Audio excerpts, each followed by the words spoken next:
my name is Katie, and I'm here with Monadnock Humane Society's Pet of the Week, and this is Fred. Fred is a senior yellow lab mix who came to us as a stray. He is a very happy and social, friendly boy, and he loves to snuggle. Due to an old injury, he does tend to limp, so he will need supportive joint care to help manage his arthritis, but he does not let that slow him down. For more information on our animals here at the shelter, feel free to stop by our location on Route 10 South, visit us on the web, or give us a call.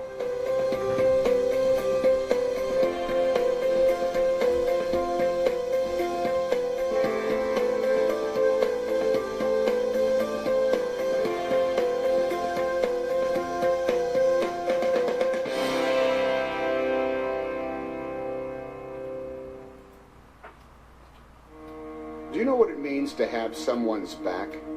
To have another life depend on you, and only you?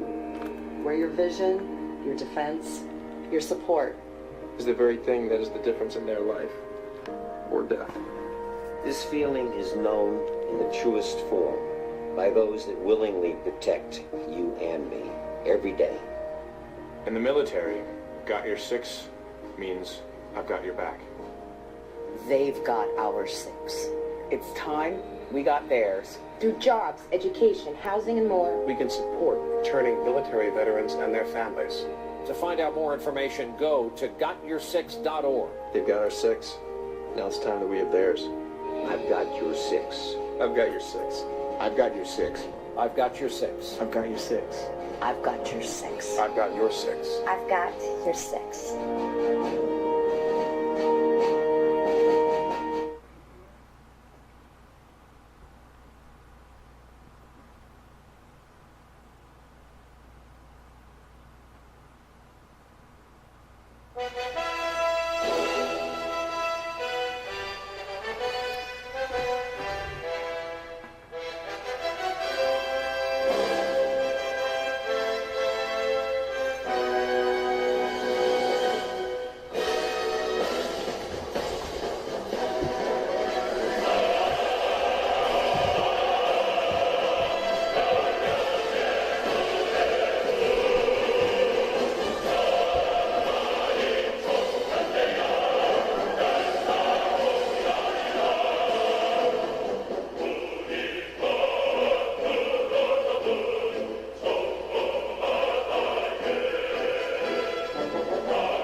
Korea steps up its aggressive rhetoric towards South Korea and the US, new footage has emerged of soldiers training military dogs and conducting firing drills. Sending clear signals to their neighbouring enemies, the footage shows dogs mauling effigies of South Korean Defence Minister Kim Kwon-jin, who the North have described as its enemy number one. And as well as dogs, soldiers can also be seen firing at targets with pictures of Kwon-jin and a soldier in a US military uniform. This is like being on the eve of a big explosion. Every minute, every second counts. We are ready to march once the order is given. Despite this deliberate provocation from Pyongyang, the US has postponed a long-scheduled missile test in California in a bid to avoid any action that could further provoke the North. Well, for years, Lee Chun-hee has been the face and a voice of the DPRK's state media. One of the most recognizable people from the DPRK, aside from government officials, Lee Chun-hee says she is calling it quits, ending her career as a newsreader at Korean Central Television. In this exclusive interview with CCTV, Lee talks about her time at KCT and what it takes to be an anchor in the DPRK. James Kim has the details. Audiences worldwide have come to know the DPRK's television newsreader Lee Chun-hee as an anchor with an attitude.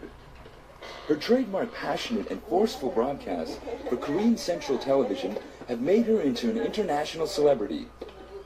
Lee says she believes every anchor should have their own style to impress viewers and adopt different ways to broadcast based on the news content.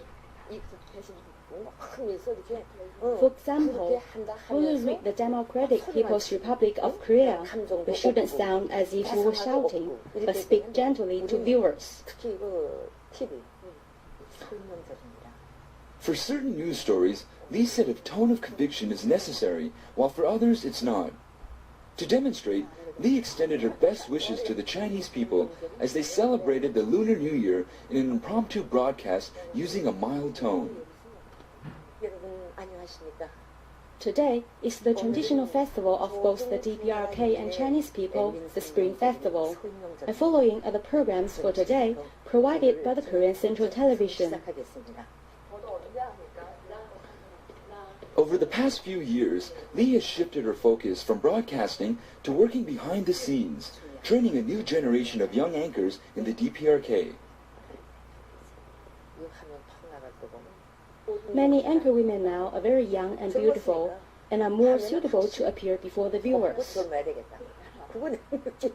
Now in her 70s, she says more fresh and young faces will appear on KCT broadcasts in the future.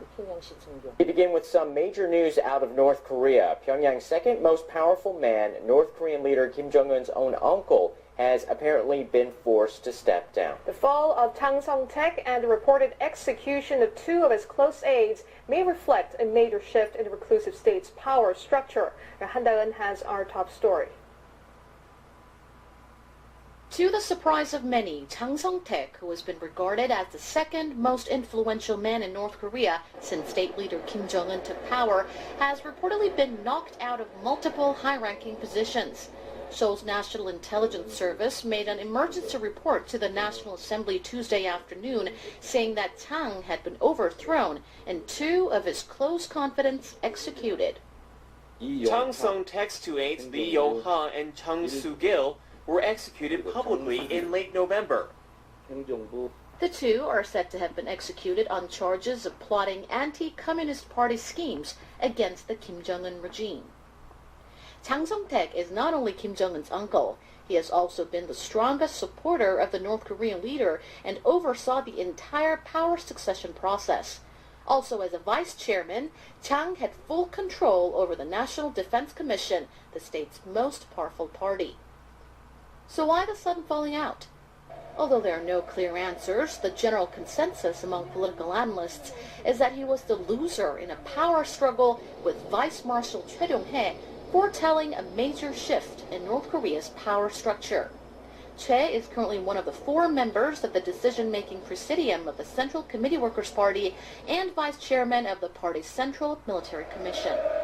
South Korean officials presume, given the gravity of the matter, that Kim Jong-un is behind all this. According to Seoul's National Intelligence Service, Kim is spreading the word of the executions and feverishly conducting so-called ideology education that calls for blind loyalty to his regime. Amid the sudden change in Pyongyang's political landscape, the South Korean government is now keeping a keen eye on North Korea's internal political activities. And then, Arirang News.